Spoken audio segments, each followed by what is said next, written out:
Welcome to the How to Be Moderately Successful podcast.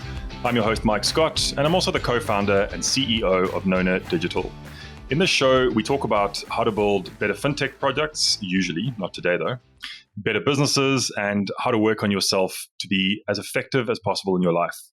We get a lot of messages to thank us and our guests for the content that we put out, which I can only assume means you're getting value, and that's great. But the best way that you can support us is to give us a rating and a review, which is surprisingly difficult to do. So to make it a bit easier, we just set up a link, which is ratethispodcast.com/how to be moderately successful. We'll drop this in the show notes, and I'd really appreciate it if you could give us some love. Today's episode is sponsored by ourselves, Nona Digital. Building a FinTech business is difficult, and building the software that enables that business, that scales, and that your users love is very difficult. In today's hyper-competitive environment, getting your software built right really matters. But you also need to focus on building your business, your team, closing your next deal, and making the impact that you need to make. And this is where we can help. We'll take away just some of your stress by making sure that your product is designed and built at the highest standards by people that really care. We're small enough so that you're always close to the principles, but big enough to be able to deliver consistently and at the highest standards without key person dependency. We've got deep expertise in FinTech and particularly in blockchain application development.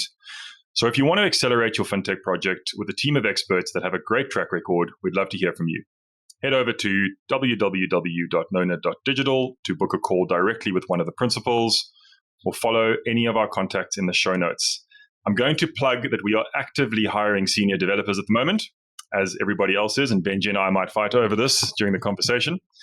So if you know any senior devs that are looking for a great place to work, please do put them in touch, and there might be a little, actually not so little, reward in it for you. And now onto the show. Today I'm talking to Benji Meltzer from Aerobotics, who is not a typical guest in that he's not a FinTech founder, but I still believe that we will get a lot of value from today's discussion, and a lot of what we'll speak about is absolutely applicable to a FinTech business or any other tech business for that matter.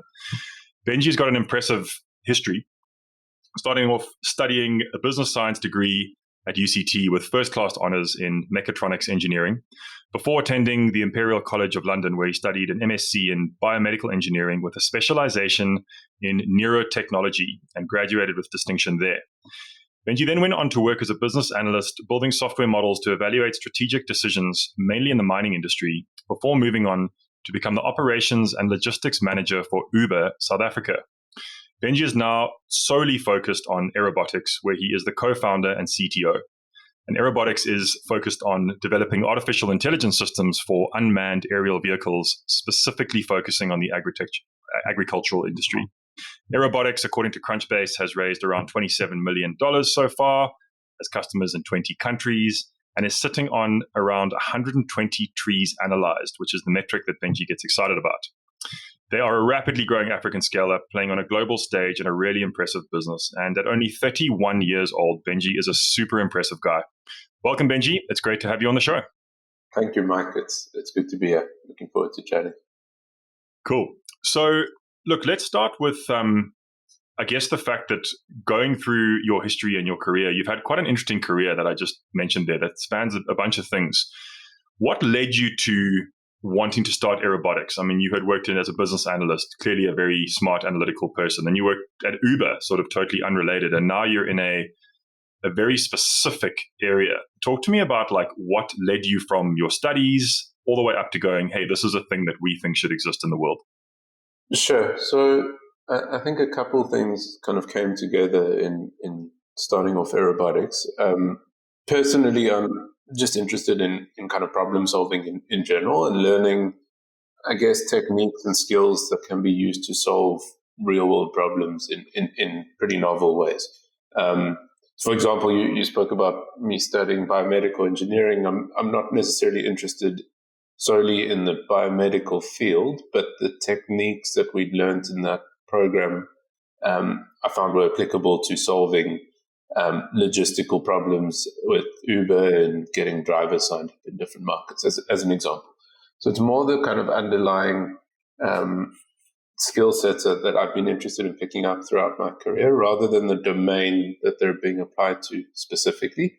And I've also always looked for domains where there's a gap I guess, between the way that things are traditionally done and the leverage that you could get through applying technology. And agriculture just happens to be one of the biggest sort of opportunities within that realm, in that it's a very traditional industry. It's extremely high risk. There's a lot of variables at play, a lot of things going on at any given point in time. And there's a huge opportunity to enable more data-driven decisions to be made by leveraging technology, which we can talk about later on. I guess added to that, and probably the key component to starting Aerobotics, is I met my co-founder, James, in our undergrad degree at UCT. He also studied Mechatronics engineering. He grew up on a farm in the Western Cape in South Africa.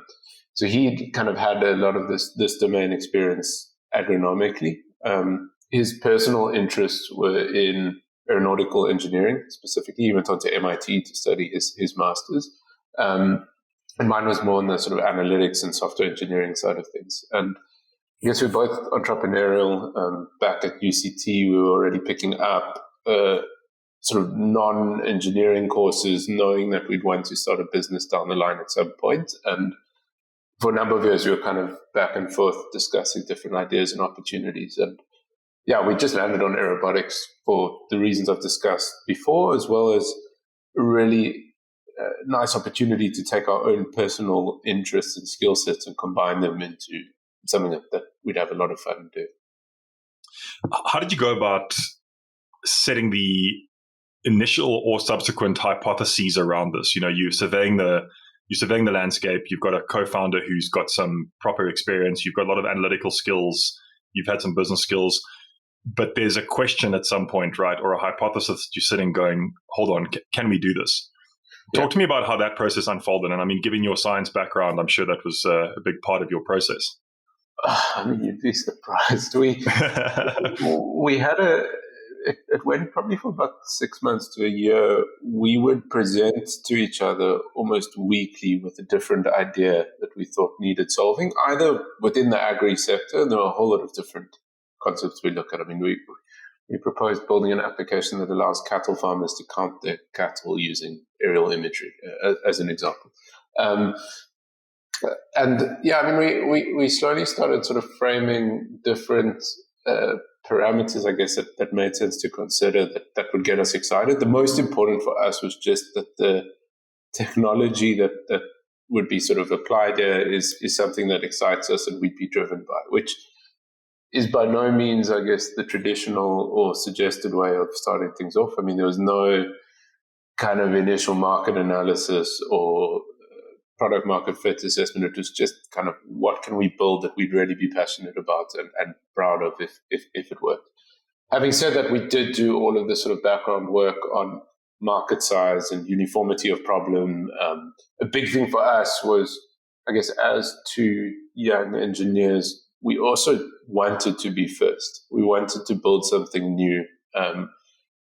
I guess it was like a competitive spirit that we had and wanted to find something that no one else was doing at the time, which again isn't necessarily the best advice in starting something off. But I guess weighing all of these things up and at the same time talking to a number of farmers. So we spoke to James's family, who I mentioned, are farmers, a whole lot of other farmers in the Citrusdal Valley in South Africa, and quickly realized that the problems that farmers face within this realm were quite consistent, and there's a very clear opportunity to build a kind of generalizable product that would help solve those. Right. And I think that's what got us the most excited. Is the more we spoke to farmers, the more we realized it was the same problem kind of coming. And I think, I want to jump in there is because it actually surprises me how many inexperienced founders don't do that. So just that simple thing of go and speak to the people that you want to be servicing, just get validation that there is actually a problem that needs to be solved here before you begin building, or maybe you've started building. It's good to hear that. I think, look, just to add a sort of caveat to that is I completely agree. It is challenging when you're building something that's new and quite different to what the market understands, in that customers often don't know what's possible until you've shown them something. So I think there's a lot of kind of standard MVP type advice, which is just interview, test assumptions, etc. But we found, at least given the gap between how things are currently done and what our technology offers, that there often is a minimum amount of product that actually needs to be built to get meaningful feedback back. And just framing those conversations is super important to make sure that you're getting meaningful signals. But I do agree. And I think to jump in on that, we actually did a whole episode on MVPs and MMPs, and I think that's what it comes down to, right? Is you're building an MVP to test something, to test a hypothesis. And to your point, in your case, because you're a first mover, you're first to market, you're educating your target market as you're going. Your MVP might be something really small, but there's got to be something there that you can actually show people this is what we're talking about. And in our pre-interview, you spoke a bit about it, saying, being a first mover is great, but it brings with it some serious challenges because you're literally creating the thing that you're trying to sell. And actually, that's what I want to speak about. Like, what if you had to think of like one or two of the big challenges of being first to market? What jumps out at you when you think about that? What did you struggle with, and what are you probably still struggling with as being first mover? Yeah, look, I think the biggest thing is that just by definition, being first to market, the market typically doesn't exist. So you need to create that market to begin with, which involves education. You need to teach people about what the technology can do, what it can't do. There's a whole lot of marketing that's required to sort of go with that. There's no baseline on performance of the product, on price, on kind of any of the metrics that you're working with. So there's a huge amount of education that's required. Similarly, I don't know if familiar you are with like the Gartner hype cycle and how new technology gets adopted in a traditional or any market, and kind of being able to identify what phase of that cycle you're in, and whether people are just excited because they haven't seen this before, or there's real signal there and you really are solving a problem, can be quite difficult to sort of discern. And to take the feedback that's coming from the market and make sort of product decisions off the back of it is very difficult the sort of earlier you are, I guess, just as a function of how experienced the market is in being exposed to this sort of technology. I think honestly it's the education piece more than anything, and just the gap between the expectations of what the market has and what you can offer it versus kind of coming into a more mature market. A comparison would be immediately versus what you're offering and say a competitor or some other sort of offering in the market, where being first, there's just no baseline. And what we found is typically when that's the case, in our case, we're dealing with sort of data products and there's this accuracy metrics that we're offering. The baseline that people start at is 100% rather than whatever the current sort of status quo is. So just not having that baseline can be super challenging because you need to determine that for the market yourself. Yeah, and I guess you can't say, hold on, guys, like industry standard is like 20% loss on accuracy. You just can't do that. Yeah. And then you actually look pretty bad, right? Because it's like, trust me, when other guys are doing this, it will be like that. But that's not a metric, right?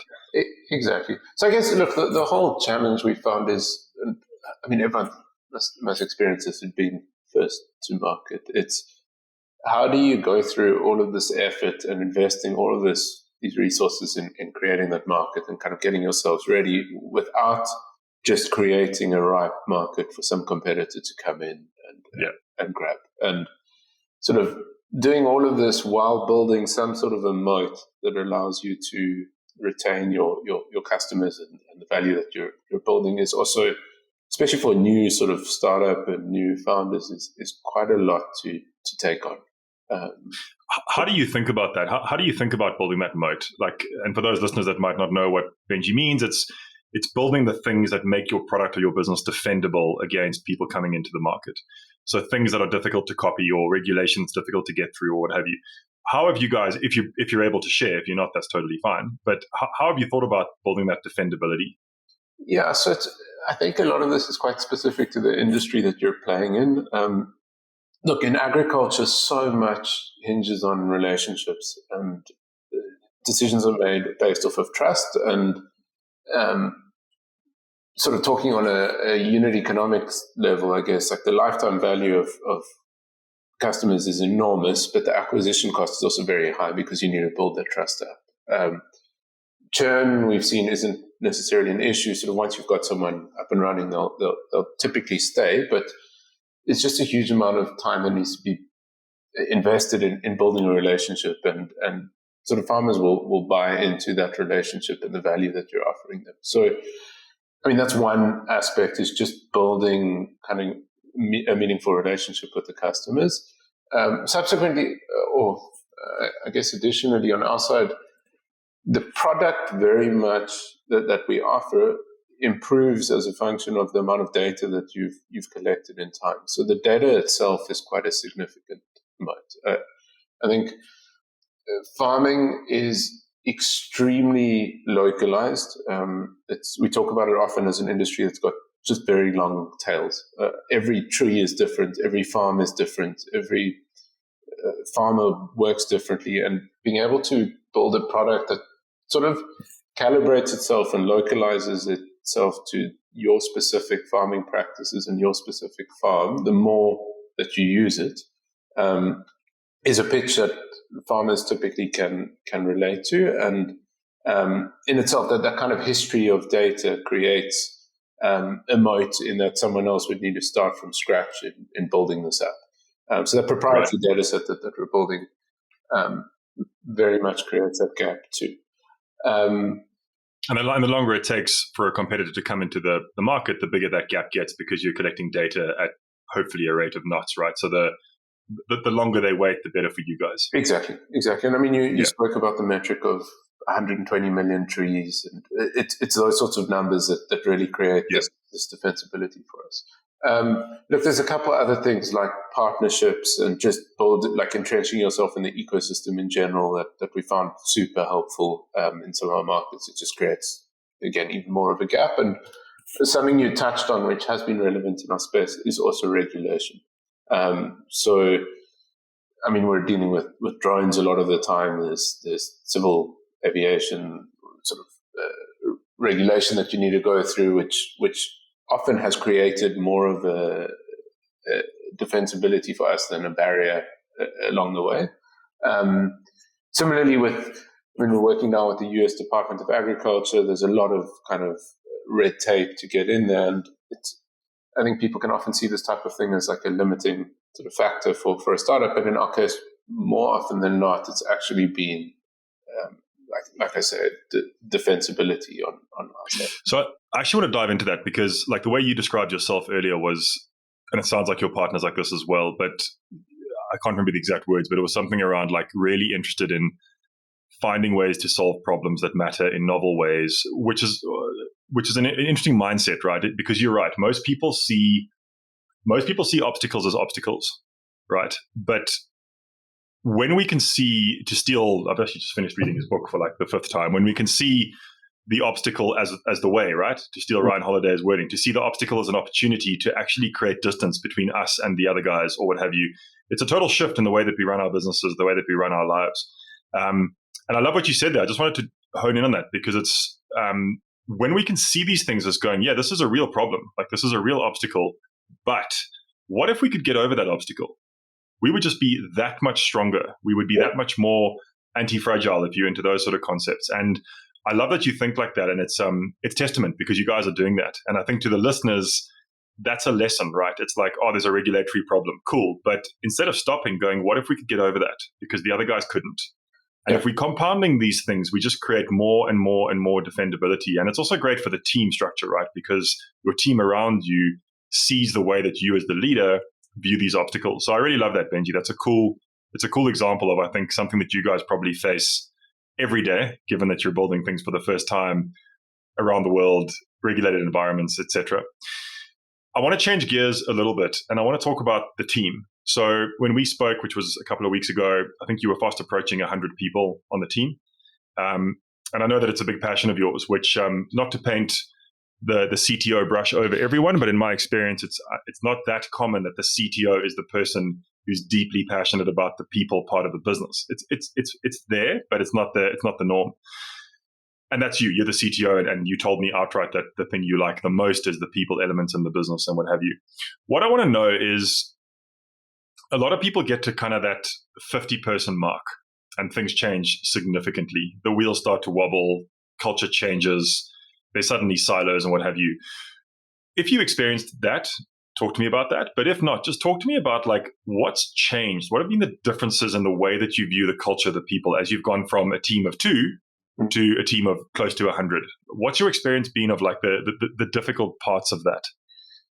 Yeah, it's an interesting question, and it's been super difficult personally kind of going through a lot of this. I think a lot of people speak about the changes like you've mentioned, sort of going from, say, sub 50 to about 50 people. And I've kind of always imagined that we'd be different and things would always be the same, but we've definitely gone through a lot of that. And I think in our case, we haven't done ourselves many favors in that, apart from the complexity in the market we're dealing in and the product that we're building, sort of operationally, our business is also super complex. We're distributed across 4 different time zones, literally in each corner of the world. We've got a team in California, a team in Florida, a team in South Africa, a team in Australia. It couldn't be more difficult. We just to drive that home, we have a consultant, Benji. So I'm in Australia. My partners are in South Africa, and we have a consultant that's based in where is he? He's in the US. But basically, whenever we have a call, someone gets the short stick. So someone's up at 4 a.m. or 1 at night or what have you. There is no way to do that. Just for the listeners' benefit, there is no way to do that where everyone has a reasonable schedule. So carry on, Benji. I feel you. Yeah. So I think, look, maybe starting from the beginning, in kicking the business off, things were super organic. I mean, we started off in James's garage in Newlands. Our first 10 employees were all engineers. We're literally all the same person, just doing what we loved. We paid our initial engineers in electronic components because we couldn't afford salaries, and it was just Fridays we went surfing, Friday afternoons we had beers, kind of carried on working Friday nights. It was very much sort of a passion project. And I guess a lot of that culture still remains, but there've been times that we've kind of longed for that sort of culture to still be the way that things are, but obviously it's not sustainable and you can't expect that to stay. And things started changing kind of as soon as we started hiring just different types of people initially. So operational people, commercial people, etc. And I guess, it really was at that 50 mark that I remember there being the first sort of significant shift. The learning I had then was, I'm trying to think how to frame it. It was almost like culture doesn't scale, it morphs. And it's not feasible to think that things will stay the same and just grow. It's going to change as a function of the people that you're bringing in. And it sort of very quickly shifted the way, I guess, myself and James thought about our roles in the business from a culture perspective towards, rather than actively setting the culture ourselves, which was very necessary kind of early on because the business was us, to enabling the team to create that culture sort of within the right boundaries that have been defined. And that's through hiring the right types of people, defining things like your values, etc., a bit better, so that you're giving those guardrails that allow that culture to be built sort of from the ground up. And we've also found that sort of approach has been a lot more tangible and scalable across the business. I mean, there've been a number of times we've kind of stepped back recently and like just been able to observe and look at what's been created, and it's very much a function of the team themselves rather than like this extension of ourselves. I think, look, just thinking to some of the specific changes that we've gone through, and I guess some of the mistakes that we've made. The biggest one is probably we started going through this rapid growth, and our immediate, or at least my immediate instinct was, we need to create structure and process to allow this to happen sort of sustainably.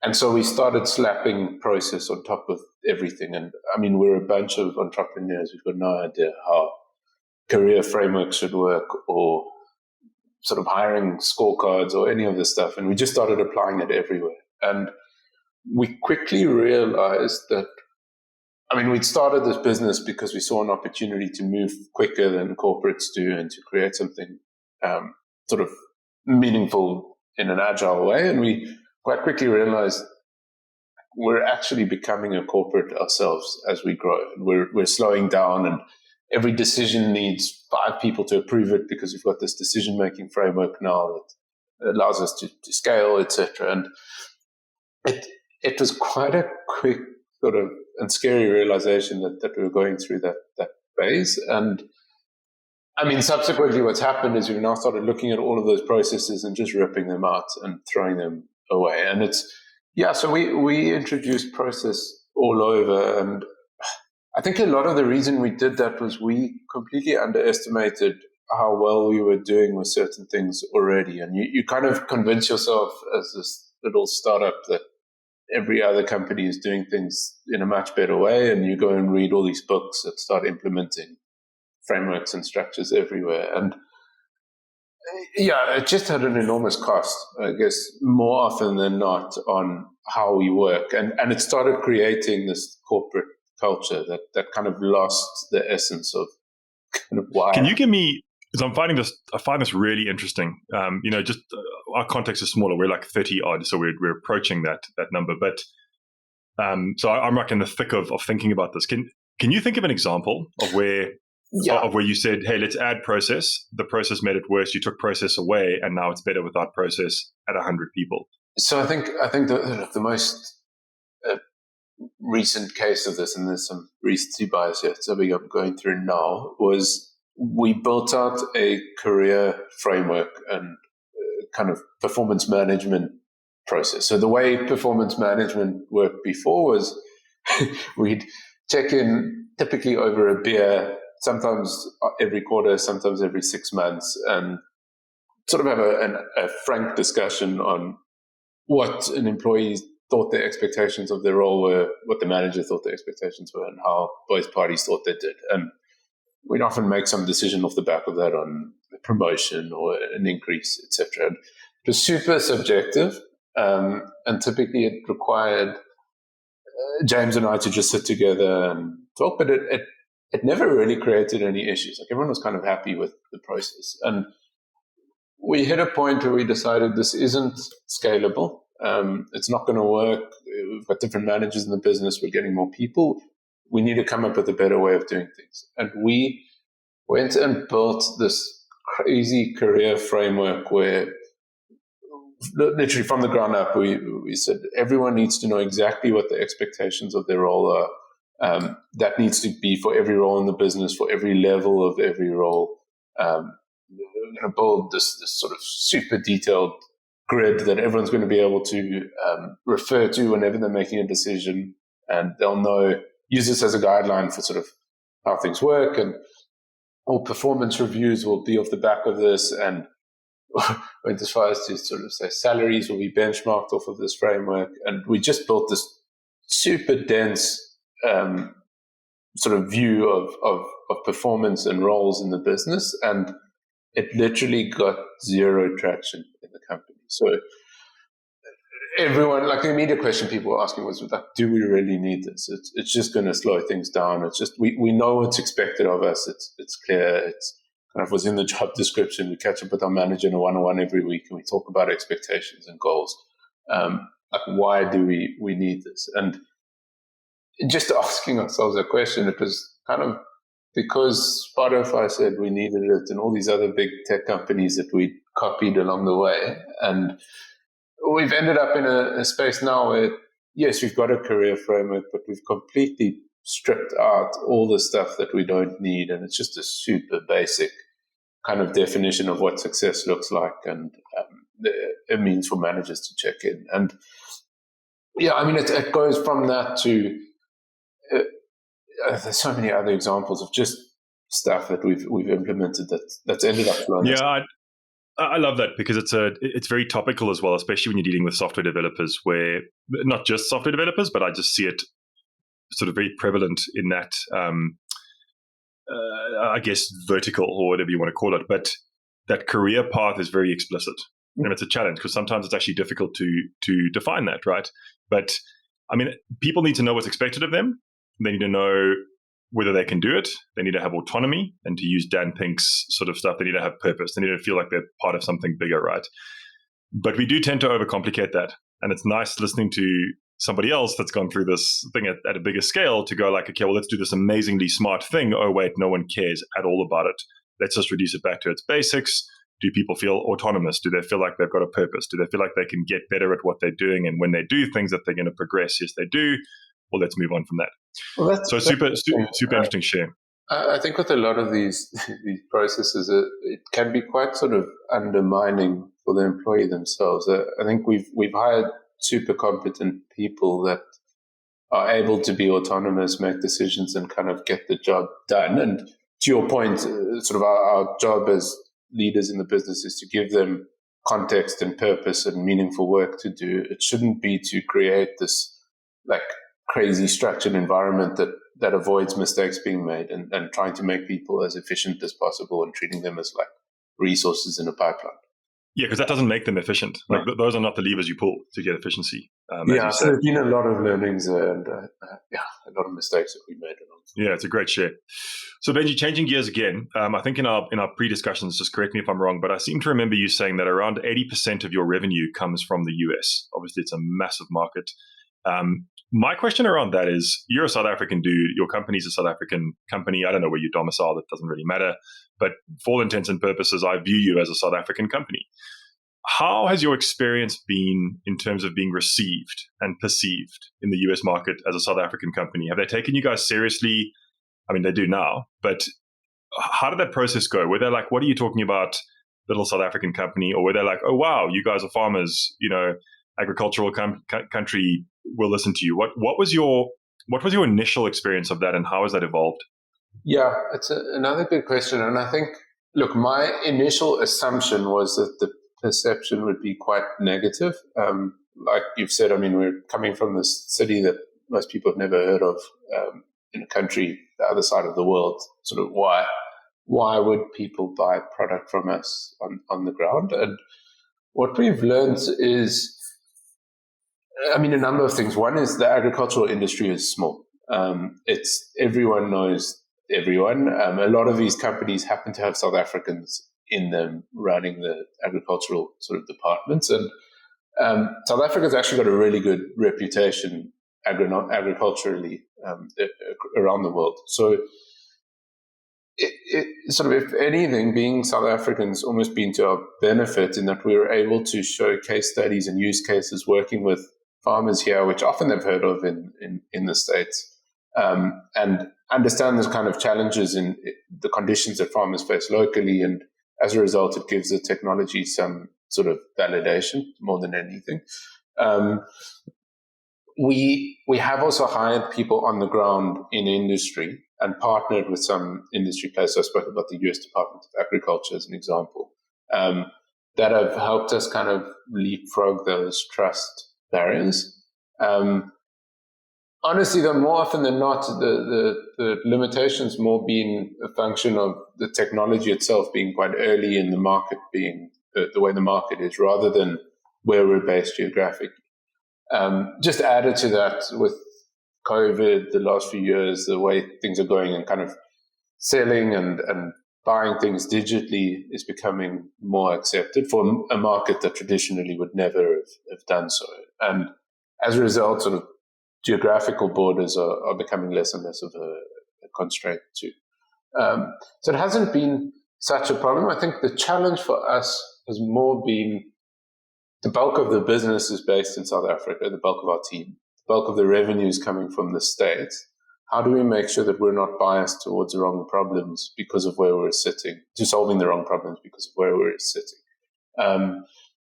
And there is a lot of uniformity in the problems that we're solving. It's the same types of customers, but the scale is very different. And as a result, it's often different solutions that are needed. So we're trying a few different mechanisms there to try and get the team sort of as much context from the ground in the States as possible to limit that gap. So building on that, Benji, look, you're South African, and I'm guessing there's a loyalty or some kind of familiarity in terms of why you've chosen to continue to grow your team predominantly in South Africa. But I do want to speak about that. You guys are playing on a global scale. You're building some pretty hardcore technology, both on the hardware side, on the software side. You're doing some pretty amazing stuff at the cutting edge. And you've chosen to build your team from a technical and delivery perspective in South Africa. Is that because there's a cost benefit? Is it because there's actually really good talent in South Africa? Is it a combination of both? Talk to me about your thinking around that, because I'm sure it's been quite deliberate. Yeah. I'd love to understand your thinking. It was completely deliberate. Look, when we started, James was at MIT in the States. I was in London at Imperial College, and both of us, in connecting with each other, was one of the big drivers in deciding to finally go and start the business. Was we were exposed to some extremely smart people internationally, and a big realization was we've actually got so much talent and caliber back home, and it happens to come at a fraction of the cost.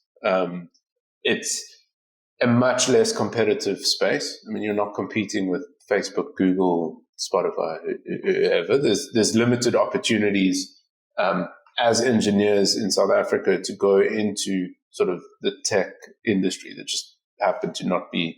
It's changing actually quite a lot now, which is exciting. But back when we started, there were very limited opportunities to sort of go into industry and actually build something if you're passionate about product and technology. I just want to jump in there.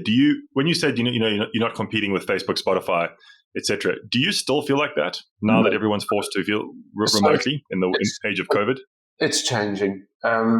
Look, having said that, what we're seeing happen now is a lot of people happen to be coming to South Africa to work remotely. Just Cape Town's a great place to be. So it might also be, but Cape Town's a good place to be. People, it's a good low cost of living. You can live here and work remotely now. It's becoming quite a popular option. And what we're already seeing is that some of those people are wanting to have a more sort of tangible work experience and are looking for local opportunities to sort of be in an office, work with other people, etc. It is, though, pushing the price of that talent up. So we're seeing quite a quick shift there. I think, having said that, sort of reflecting to when we started, that definitely wasn't the case, and we saw an opportunity to kind of come and build locally. There are sort of a couple other factors, one of which was we happen to have some of the most sort of tech-savvy farmers in the world here in South Africa that we could test and build with. Again, the fact that it isn't competitive meant that we could focus almost entirely on building our product out and building value with these customers rather than focusing on competing in a saturated space internationally and just burning capital in getting there. So it just gave us a very low cost and high talent sort of space to build out of. And the thinking always was, let's build locally, test with local growers, prove that we've got value, and then as soon as we've hit that, let's go elsewhere and see if we can sell this product everywhere else. Yeah. I love that, and I agree. I mean, our whole business is based on a similar model. There's amazing talent. It's competitive, but it's very good, and it's all about the purpose thing, right? It's about creating the culture, creating the environment to allow these really talented people to thrive and to gain mastery and be appreciated. And COVID's thrown a spanner in that because often that amazing culture and connectedness requires human interaction, and that's obviously limited. But there's ways around that, which we don't have time to talk about now. Benji, I want to shift a little bit to sort of some quicker questions that are more about you. I'm conscious of time. You're a busy guy. So the first one is just you're doing a lot. You're the CTO of this business. It's rapidly growing. You're thinking a lot. I'm guessing you're pretty involved still in the IP development and improvement. Do you have any habits or routines that you rely on for more focus or optimal performance? Not enough. Look, I run religiously. trail run, just get on the mountain every morning and run for an hour or more. I find that more than anything allows me to just switch off a bit and kind of take it all in. Like we've happened to have access. Sorry, I'm not trying to sell Cape Town overly in this, but just we've got access to the most sort of beautiful nature. It's I love kind of just getting out and forgetting or thinking a bit. Outside of that, there's a couple other things I do. I call fire breaks. So just kind of check-ins to stop every day at a certain time, kind of take stock. It can be a bit chaotic, like just from Slack through to Jira, through to trying to recruit, email, etc. And I have built a couple, what I call fire breaks, just as like daily check-ins to make sure that I feel like I'm on top of everything. But nothing major outside of that. I'm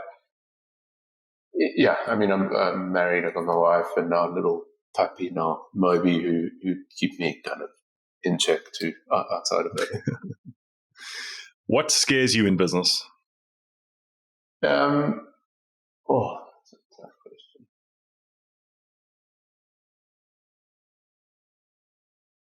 What scares me in business? I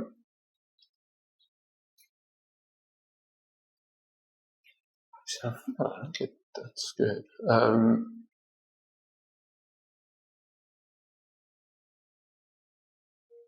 I guess my biggest fear in business is that we're not adding as much value as we could be. Like we've got so much potential and kind of competency in the team. It's just, I guess, a fear of the fact that we're not always solving the right problem, and focus is a big part of that. It's very easy to get distracted, and I guess to underestimate where you're going, and as a result, try to do too much. And just not always knowing that you're working on the right things. And I mean, time is so limited as it is, and I guess it's kind of the biggest fear I've got is just that time is racing and we're not moving quickly enough, which I imagine everyone kind of feels in this space. Oh, I get such varying answers to that question, so I love that. What content are you currently consuming? So I read a lot. I'm reading a book now called Team Topologies that I'm really enjoying, just on sort of product team design. I'm also reading The Three-Body Problem, which is a sci-fi trilogy. That's great. Nice.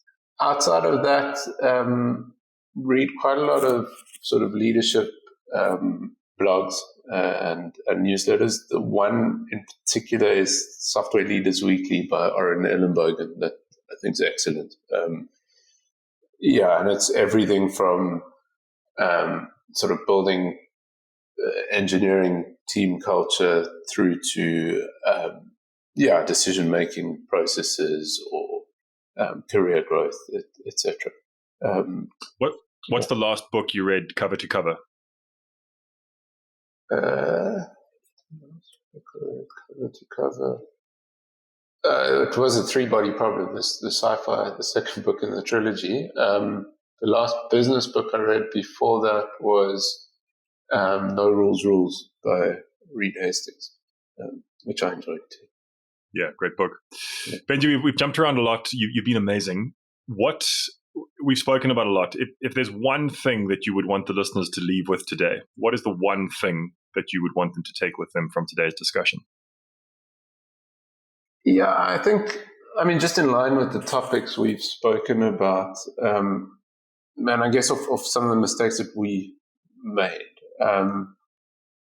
Look, I think our biggest weapon we had going into the business was the naivety, the fact that we were doing this for the first time, and we didn't know how hard it was going to be. We didn't know all these processes that you could implement and structures you could build, and I almost think that was the best thing that could have happened to us. And we talk about it quite often now, is how do you maintain that naivety and keep moving quickly and keep this sort of optimism going. And I think it's very easy to get stuck in all the reasons that you can't do things a certain way and all the reasons you need processes to stop people from making mistakes. And I just think there's so much opportunity in general to strip so much of that away and kind of get a lot of that naivety back. And yeah, I mean, we introspect often on where we can do that, and it's a super useful exercise, and I imagine it could be quite helpful for others too. Yeah, absolutely. I resonate with that a lot. And in fact, we had Aisha Pandor from Sweep South on the show, and I asked her what attributes she believes founders should have. And it was so great because she's the only person that I've ever heard say, the answers are always the same. And it's not because it's nonsense. It's because it's grit and determination. But she was like, definitely naivety. Like you need a healthy dose of naivety, because if you knew what you were in for, you would never do it. And I loved her answer. I was like, it's so true. And she's a scientist, right? She's got a PhD, and I just loved it. It's like, that's actually such an important part of this. And you've completely just validated that as well, which is great. Benji, it's been super, super energizing, interesting, and inspiring talking to you. Do you like to be contacted or followed? And if you do, how can the listeners contact or follow you? Yeah, happy for people to contact me just on my email address, which is benji@aerobotics.com. Look, I don't have much of a presence anywhere else, so that's probably the best option. Cool. Benji, thanks so much for making the time. It was really great. I really appreciate your time and sharing, and I'm sure the listeners will as well. Thank you, Mike. Appreciate the time.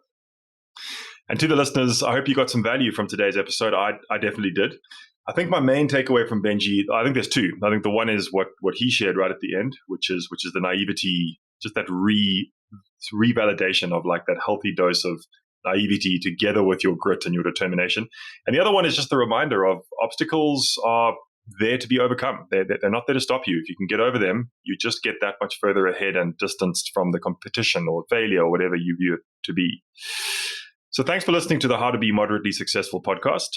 If you've got a FinTech project that you would like to accelerate with a partner that'll take care of your design and development to allow you to focus on your area of genius, we'd love to help you. Head over to our website, www.nona.digital, to book a call with one of our principals or follow any of the contact in the show notes. One last plug, we are actively hiring senior developers and we're offering a very tasty reward. So please, if you know any, please refer them on to us. I'll be back next week with another episode to help you build better businesses, better FinTech products, and a better you.